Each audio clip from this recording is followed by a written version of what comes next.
Everyone talks about ancient Egypt. The pyramids, the pharaohs, mummies wrapped in gold. We are told a familiar story. Along the banks of the Nile, a civilization rose in isolation, a miracle born from desert and stone. But what if that story is incomplete? What if everything you think you know about ancient Egypt is only half the truth?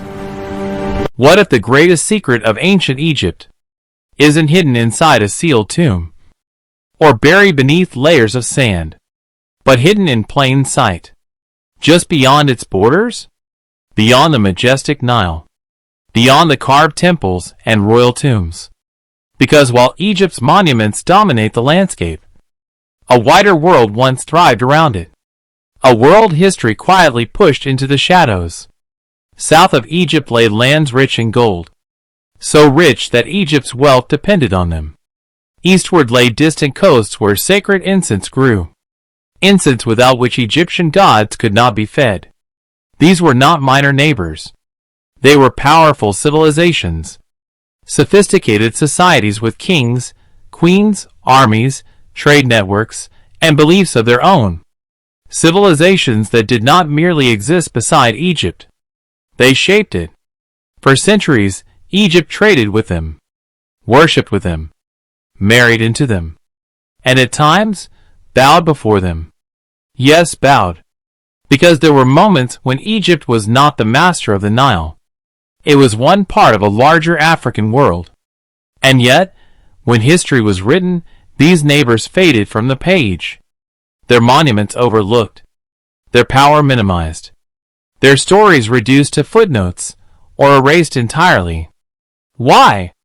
Because acknowledging them would force us to rethink everything we've been taught about where civilization begins and who gets remembered. Tonight, we journey beyond the Nile, beyond the familiar icons of ancient Egypt. We will uncover the forgotten story of Nubia, the land of gold and warrior kings, whose rulers once sat on Egypt's throne as pharaohs. And we will venture into the mystery of Punt, a land Egypt called sacred, a place of incense, divine favor, and ancient kinship, a land that vanished from maps, but not from memory. This is not a story of conquest alone. It is a story of connection, of shared gods and shared blood, of trade routes that sustained empires, of civilizations rising together, not apart. What you are about to hear will challenge what you thought you knew about ancient Egypt. It will challenge the idea that greatness is born in isolation, and it will reveal an ancient world, far richer, far more interconnected than history ever told us. This is the story beyond the Nile, and it begins now. Egypt was never alone. Ancient Egypt is often portrayed as a self-contained miracle, a civilization that rose in isolation along the banks of the Nile, as if greatness simply appeared out of the desert. But that image is misleading, because Egypt was never alone. From its earliest days, Egypt existed inside a vast African world, connected by rivers, deserts, caravan routes, and distant seas. Ideas moved, people moved, power moved. And the story of Egypt cannot be told honestly without the civilizations that stood beside it, and sometimes above it. To the south lay Nubia, a land rich in gold, soldiers, and sacred traditions older than Egypt itself. To the east and south lay the Land of Punt, a trading powerhouse wrapped in mystery, supplying Egypt with the materials that fueled its temples, rituals, and gods. Egypt did not simply dominate these lands. Sometimes Egypt depended on them. Sometimes Egypt feared them. And at times, Egypt was ruled by them. Tonight, we go beyond the Nile, to uncover the forgotten neighbors and hidden interconnections that shaped the ancient world. The myth of isolated Egypt. For generations, textbooks have framed Egypt as an isolated genius, a civilization that invented writing, architecture, religion, and statecraft on its own. But isolation does not create empires. Connection does. The Nile itself tells this story. It flows south to north, linking Egypt directly to the African interior. It was not a barrier, it was a highway. Boats traveled its waters constantly. Goods, warriors, priests, and ideas moved with the current. And Egypt's earliest kings knew this. They did not look south and see emptiness. They saw power. Nubia, the land of gold. South of Egypt lay Nubia, known to the Egyptians as Taseti, the land of the bow. This was not a primitive frontier. Nubia controlled vast gold deposits, some of the richest in the ancient world. Gold was not decoration, it was power. Egypt's temples gleamed with Nubian gold. Its gods were honored with Nubian wealth. Even the word for gold in Egyptian texts is deeply associated with the south. But Nubia offered more than riches. Its people were feared warriors, especially their archers, whose skill was legendary across the ancient world. Egyptian kings did not simply trade with Nubia. They watched it carefully. Because Nubia was strong. Kerma, Africa's forgotten superpower. Long before Egypt reached its height, Nubia had already formed a powerful state. The Kingdom of Kerma. Kerma rivaled Egypt in scale and organization. Its massive mud brick structures were among the largest buildings in the ancient world. Its rulers commanded armies and controlled trade routes stretching deep into Africa. At times, Egypt fought Kerma. At times, Egypt traded with it. And at times, Egypt feared it enough to build fortresses along the southern border. This was not a one-sided relationship. It was a rivalry between equals. When the south rose, eventually, the balance of power shifted. Around the 8th century BC, Nubia did something unthinkable. It conquered Egypt. The kings of Kush marched north and claimed the throne of the Pharaohs, forming Egypt's 25th dynasty, often called the Dynasty of the Black Pharaohs. Kings like Pi, Shabaka, and Taharka ruled from the delta to the Nile's source. They did not erase Egyptian culture. They restored it. These Nubian pharaohs rebuilt temples, revived ancient religious practices, and ruled as both African kings and Egyptian pharaohs. For nearly a century, Egypt was governed by rulers from the south. Egypt was not the center of the world. It was part of it. Shared gods, shared power. Religion reveals these connections even more clearly. The god Ammonius, one of Egypt's most powerful deities, had major temples not only in Thebes, but deep in Nubia at Jebel Barkal. To the Nubians, this mountain was sacred. To the Egyptians, it became sacred too. Priests traveled between regions. Rituals blended. Sacred authority flowed both ways. This was not cultural borrowing. It was shared civilization. The pyramids you were never shown. Most people believe pyramids belong to Egypt. But Nubia has more pyramids than Egypt. At sites like Meroe, dozens of steep, elegant pyramids rise from the desert, tombs of Nubian kings and queens. They are smaller, sharper, and distinctly African in style. And yet, they are rarely mentioned. Not because they are insignificant, but because they disrupt the familiar story. Queens who defied empires. Nubia also produced powerful women, the Candakes, warrior queens who ruled in their own right. When Rome attempted to expand into Nubian territory, it was not kings who confronted them. It was queens. Roman records speak of fierce resistance, decisive battles, and treaties negotiated as equals. This was Africa speaking to empire. And being heard. The Land of Punt, Egypt's sacred partner. To the east and south lay another vital connection, the Land of Punt. Punt was not conquered by Egypt. It was courted. Egyptian reliefs show peaceful exchanges, not war. Ships returned laden with incense, ebony, gold, exotic animals, and even living trees. These were not luxuries. Frankincense and myrrh were essential for religious rituals. Without Punt, Egypt's temples could not function as they believed the gods required. Queen Hatshepsut famously sent an expedition to Punt, not as a raid, but as a diplomatic mission. She called Punt God's land. That alone tells us everything. Why Punt remains a mystery. We still debate Punt's exact location. The Horn of Africa, the Red Sea coast, or beyond. But what matters is this. Egypt depended on Punt. It did not dominate it. That dependence reshapes how we understand Egyptian power. How history erased these connections. So why were these stories minimized? Because modern history was written through colonial lenses. Ones that struggled to accept African complexity, African power, and African interconnectedness. It was easier to isolate Egypt than to acknowledge a thriving African world around it. But archaeology tells a different story. So do ancient texts. So does the land itself. Beyond the Nile, Egypt was never alone. It was shaped by Nubia's gold and kings. Sustained by Punt's sacred trade. Connected to Africa by rivers, deserts, and belief. When we look beyond the Nile, Egypt does not become smaller. It becomes greater. Because it becomes real.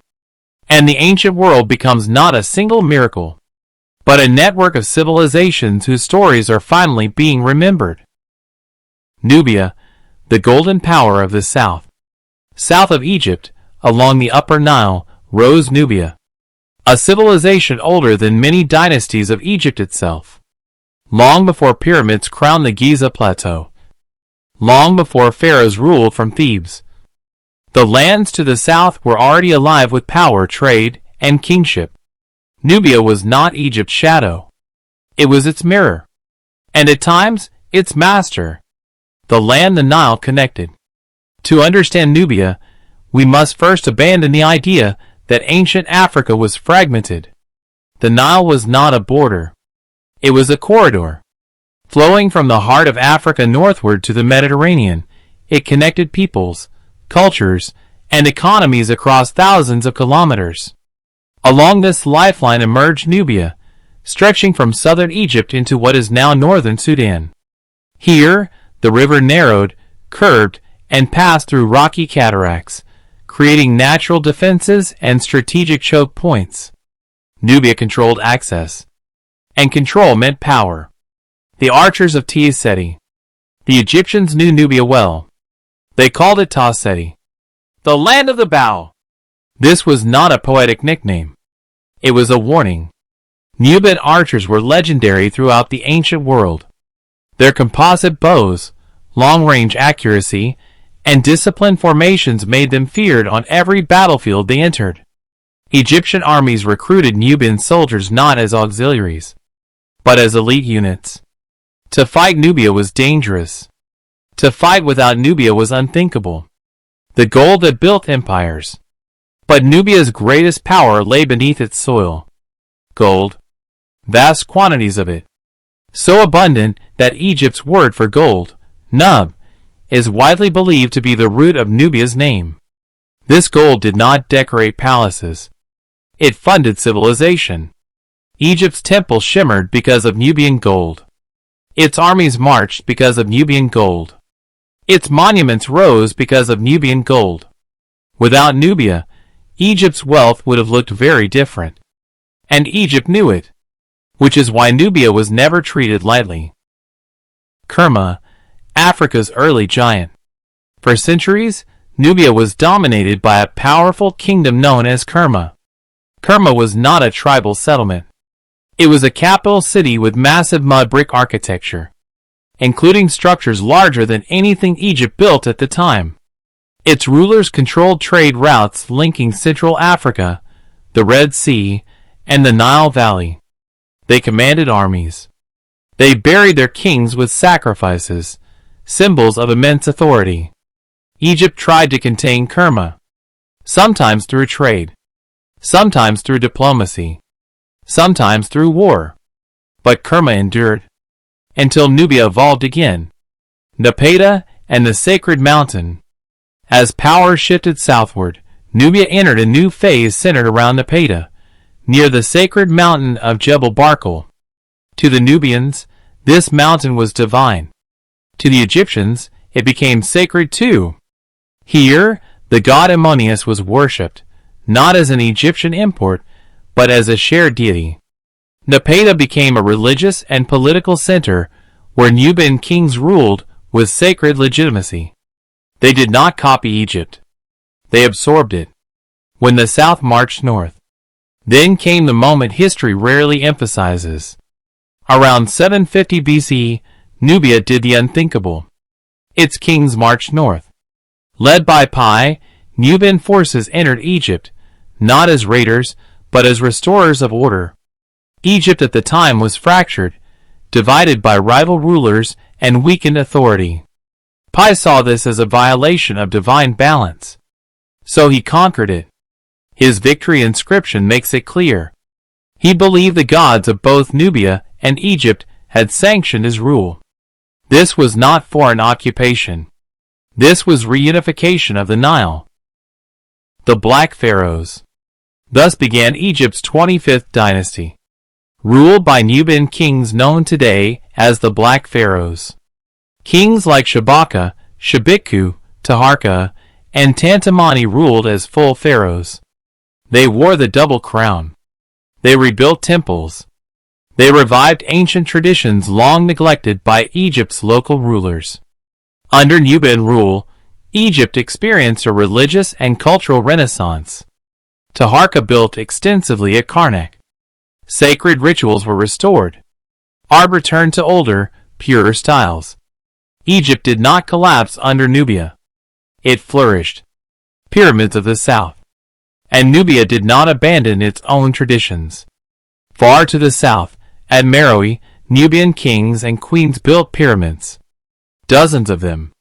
Steep, sharp, and uniquely styled, these pyramids dot the desert landscape to this day.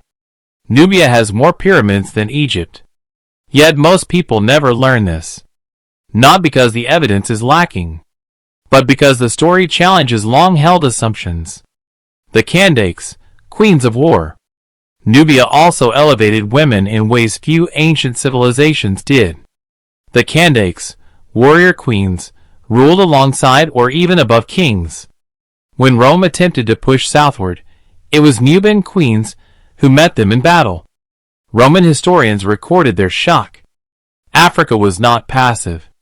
It resisted, and it negotiated from strength. The fall and the silence.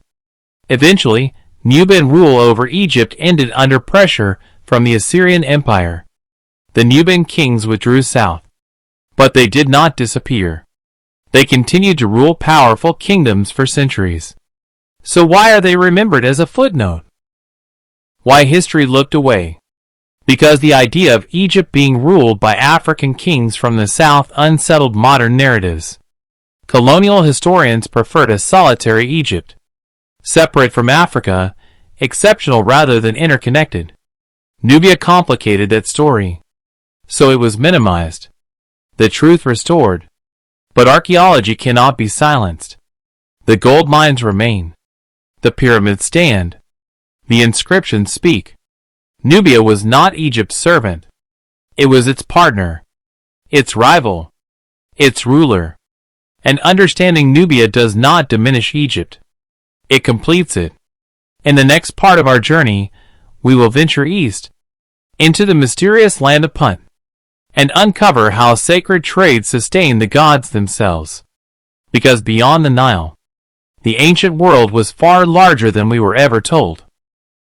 Shared gods, shared blood. Egypt and Nubia did not just trade goods. They shared gods. They shared symbols. They shared bloodlines, rituals, and sacred authority. And once we understand this, the idea that Egypt and Nubia were separate worlds collapses entirely. Because the Nile did not divide them. It bound them together. The Nile as a sacred artery. To ancient peoples, the Nile was not merely a river. It was a living force, a divine artery flowing from the heart of Africa to the sea. Its annual flood determined life and death. Its rhythm shaped calendars, agriculture, and belief. For both Egyptians and Nubians, the Nile was sacred. not Egyptian, not Nubian. Sacred. Priests traveled its waters. Pilgrims followed its path. Kings drew legitimacy from controlling its flow. This shared reverence formed the spiritual backbone of a united Nile world. Ammonius, the god without borders. At the center of this shared belief stood Ammonius. Originally a local deity, Ammonius rose to become the most powerful god in Egypt, king of the gods, source of divine authority. But Ammonius did not belong to Egypt alone. Far to the south, in Nubia, Ammonius was worshipped with equal devotion, especially at Jebel Barkal, the sacred mountain near Napata. To the Nubians, Jebel Barkal was the dwelling place of the god himself. To the Egyptians, it became one of Ammonius' most sacred sites. Two cultures, one god. And from this god flowed kingship. Divine kingship shared. In both Egypt and Nubia, the king was not merely a ruler. He was divine. Chosen by Ammonius. Sanctioned by ritual. Bound to cosmic order. When Nubian kings ruled Egypt during the 25th dynasty, they did not impose foreign gods or beliefs. They ruled as true pharaohs. They performed Egyptian rituals flawlessly. They honored ancient traditions more faithfully than Egypt's fractured local rulers. Their legitimacy came not from conquest alone, but from shared theology. This is why Egyptian priests accepted them. The god had already chosen them. The power of the Kandakes. But Nubia's sacred power was not confined to men. Unlike most ancient civilizations, Nubia elevated women to extraordinary heights.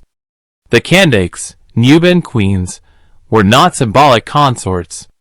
They were rulers, commanders, high priestesses.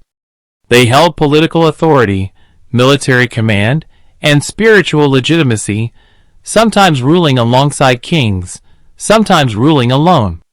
In temple reliefs and inscriptions, Kandakes are shown performing sacred rites, leading armies, and negotiating with foreign powers. In Nubia, sacred blood did not belong to one gender. Power was inherited through both. Queens who faced Rome. This tradition would later shock the Roman world. When Roman forces attempted to expand south into Nubia, they expected submission. Instead, they faced queens. Kandakes who commanded armies. Kandakes who negotiated treaties. Kandakes who defeated Roman garrisons and forced diplomatic settlements. Roman historians wrote with disbelief and respect. They had encountered a civilization where sacred authority and political power flowed together. Pyramids, death and divinity. One of the clearest symbols of shared belief lies in stone. Pyramids. Most people associate pyramids exclusively with Egypt. But Nubia embraced pyramid building long after Egypt abandoned it. At sites like El Kuru, Nuri, and later Meroe, Nubian kings and queens were buried beneath steep, elegant pyramids. These were not imitations. They were reinterpretations. Smaller, sharper, and often accompanied by underground burial chambers rich in symbolism, Nubian pyramids expressed a living tradition, not a fossilized one. They proved that Nubia was not copying Egypt's past. It was continuing it. Royal burials and sacred continuity. Inside Nubian tombs, archaeologists have found evidence of shared ritual language. Egyptian hieroglyphs. Nubian adaptations of sacred texts. Shared iconography of gods and afterlife journeys. But also distinctly Nubian elements, clothing, weapons, and burial customs unique to the south. This blending reveals something crucial. Religion did not flow one way. It circulated. Bloodlines across the Nile. Intermarriage between Egyptian and Nubian elites was common. Royal families intertwined. Priests crossed borders. Sacred bloodlines merged. This is why later attempts to separate Egypt from Africa feel artificial. They ignore centuries of shared ancestry. Egyptian temples record Nubian priests. Nubian monuments record Egyptian titles. This was one cultural bloodstream. the god who legitimized conquest. When Nubian King Pi conquered Egypt, his inscriptions emphasized ritual obedience, not brutality. He cleansed temples. He punished rulers who defiled sacred spaces. He bowed before Ammonius. To Pi, conquest was not political. It was religious. He believed Egypt had fallen out of balance, and that the god of both lands had commanded him to restore it. This worldview only makes sense in a shared sacred universe. Why this story was minimized? So why was this unity forgotten? Because it challenges modern boundaries. It challenges the idea that civilizations grow in isolation. It challenges the separation of Egypt from Africa. It challenges assumptions about power, race, and influence. It is easier to draw borders on maps than to explain shared blood. But history does not obey modern lines. The Nile world restored. When we step back, a different picture emerges. Egypt and Nubia were not separate civilizations occasionally interacting. They were one interconnected Nile world. Sometimes unified, sometimes rivalrous, always entangled. They shared gods. They shared kingship. They shared burial rites.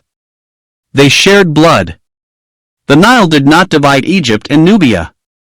It connected them body, spirit, and destiny. In our next chapter, we will follow the river eastward and outward, to the mysterious land of Punt, where sacred trade sustained gods and temples alike. Because beyond shared blood and shared gods, lay a world that fed the divine. The mystery of Punt, Egypt's lost partner. Now we turn to one of history's greatest enigmas. A place that ancient Egyptians spoke of with reverence. A land described not as conquered territory, but as sacred ground. A partner so vital that without it, Egypt's religion, rituals, and even its gods would have been incomplete. This place was called Punt. And today, Punt is lost. A land spoken of in whispers and stone. Egyptian inscriptions describe Punt as a distant and wondrous land. A place overflowing with gold, ebony, ivory, exotic animals, and above all incense. Frankincense. Myrrh. These were not luxuries. They were the lifeblood of Egyptian religion. Temples burned incense every day to feed the gods. Mummies were preserved with sacred resins believed to ensure immortality. Without Punt, Egypt's spiritual system would collapse. Yet, what makes Punt extraordinary is not just what it supplied, but how Egypt spoke of it. Punt was not treated like a foreign land. It was treated like family. The land of the gods. Egyptian texts called Punt, Ta-Nedger, the land of the god. Not a god. The god. In some traditions, Punt was believed to be the place where the gods themselves originated. A primeval homeland. A sacred ancestor. Some texts even suggest that the Egyptians believed they themselves once came from Punt, migrating north along the Nile or the Red Sea. This is a radical idea. It places Egypt not at the beginning of civilization, but within a broader African and Red Sea world. Expeditions, not conquests. Egyptian kings sent many military campaigns abroad, but expeditions to Punt were different. They were not invasions. They were journeys. Peaceful missions organized with care, ships specially built, crews selected, offerings prepared. These expeditions returned with living incense trees, not cut branches, but entire plants transplanted into Egyptian soil. You do not steal what you consider sacred. You honor it. Hatshepsut, and the journey carved in stone. The most famous account of Punt comes from Queen Hatshepsut, one of Egypt's most powerful rulers. At her mortuary temple at Deir el-Bahri, she carved an entire relief cycle dedicated to her expedition to Punt. This was unprecedented. The reliefs show ships sailing across the sea. They show the landscape of Punt, lush, tropical, filled with incense trees. They show exotic animals never seen in Egypt. And most striking of all, they show the ruler of Punt and his queen. named, depicted, respected. This is diplomacy immortalized in stone. The people of Punt. The Puntites are shown with dark skin, African features, braided hair, and distinctive clothing. Their houses are built on stilts, suggesting a coastal or marshy environment. Their land is green, fertile, and alive. These are not mythical beings. They are real people. And Egypt knew them well. A partner, not a subject. Notice what is missing from every Punt relief. There are no soldiers attacking. No prisoners. No tribute scenes. Instead, there are greetings. Gifts exchanged. Blessings invoked. Egypt did not dominate Punt. It depended on it. That dependence shaped how Punt was remembered. The incense that held up the cosmos. To the Egyptians, the universe depended on Ma'at, cosmic balance. The gods required daily offerings to sustain this order. Incense was central to these rituals. Without it, prayers could not rise. Gods could not be fed. The afterlife could not function. Punt supplied the sacred substance that kept the cosmos stable. In a very real sense, Punt helped hold the universe together. Where was Punt? Here lies the great mystery. Despite detailed descriptions, Punt's exact location remains unknown. Scholars have proposed many possibilities. The Horn of Africa, modern Eritrea, Ethiopia, Somalia, the Red Sea coast of Sudan, southern Arabia, or a broader trade network spanning both Africa and Arabia. Botanical evidence from incense trees strongly supports East Africa. Animal depictions match African species. Linguistic clues point south and east, not north. Yet Punt refuses to be pinned to one modern border. Perhaps that is the point. Why Punt left no empire. Unlike Egypt or Nubia, Punt left no monumental stone cities behind. No pyramids. No colossal temples. Why? Because Punt may not have been a centralized empire. It may have been a network, a constellation of trading cities and sacred landscapes linked by sea routes. Power without walls. Wealth without monuments. A system perfectly suited for trade, and easily erased by time. When Punt disappeared. After the New Kingdom period, references to Punt fade. Trade routes shifted. Political power changed. Climate patterns may have altered landscapes. Egypt weakened. And without Egypt recording Punt, Punt vanished from written history. But disappearance from texts does not mean disappearance from reality. It means the storyteller changed. The silence that followed. Later civilizations inherited Egypt's monuments, but not its memory of Punt. Greek writers mentioned exotic lands vaguely. Roman geographers speculated. Medieval scholars guessed. But Punt's name was gone. Only echoes remained. Why this mystery matters? Because Punt forces us to confront an uncomfortable truth. Ancient Egypt did not exist in isolation. Its religion, wealth, and worldview depended on lands beyond its borders. Punt represents the forgotten half of Egypt's story. The half that does not fit neatly into stone monuments. It reminds us that civilization is not built alone. It is built through relationship. The brother land.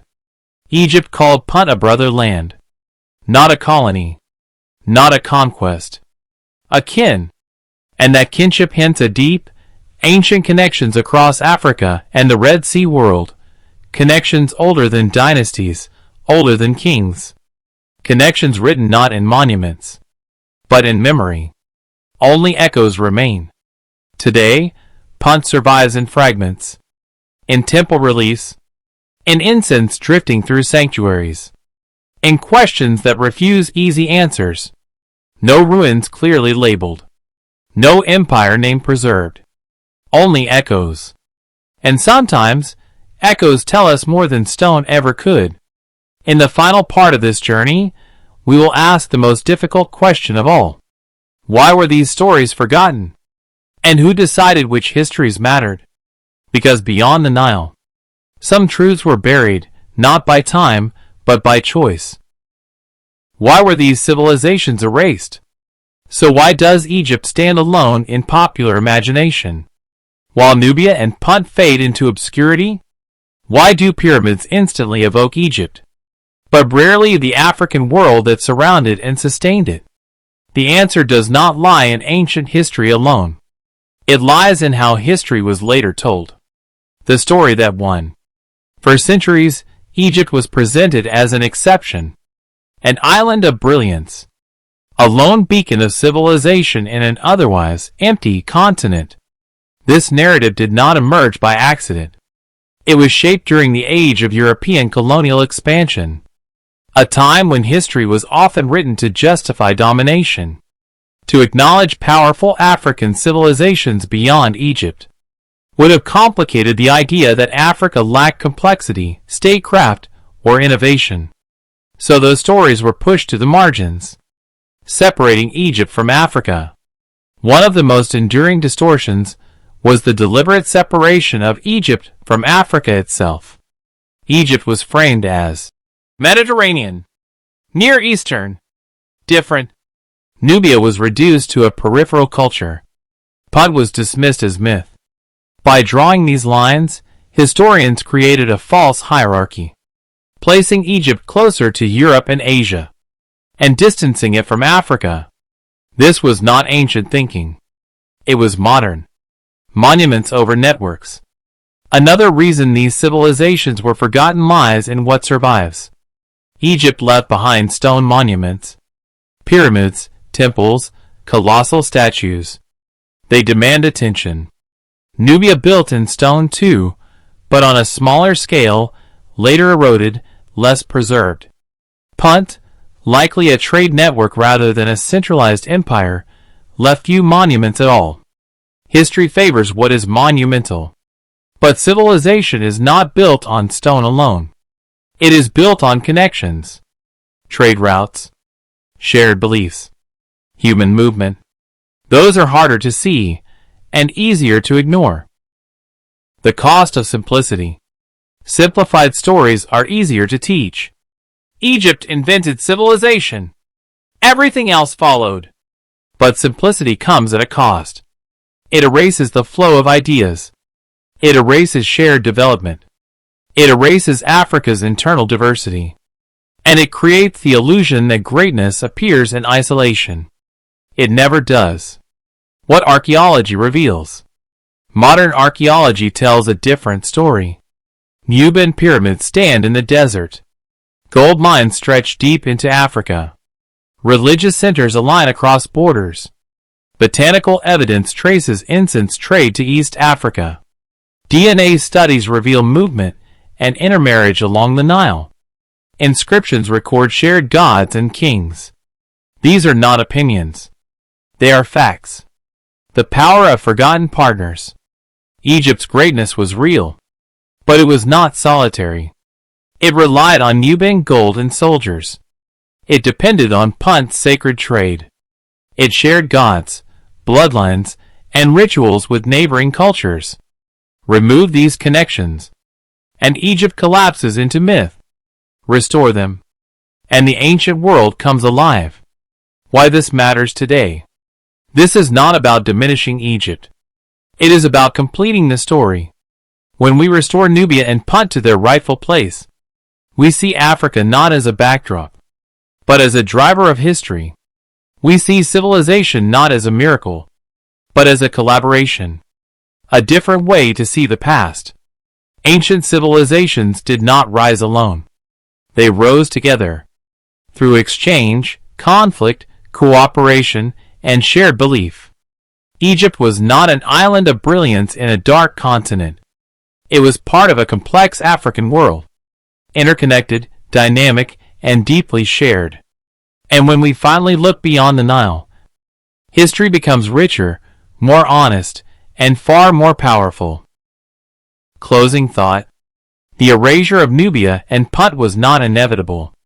It was a choice. And today, we have the chance to choose differently. To tell fuller stories.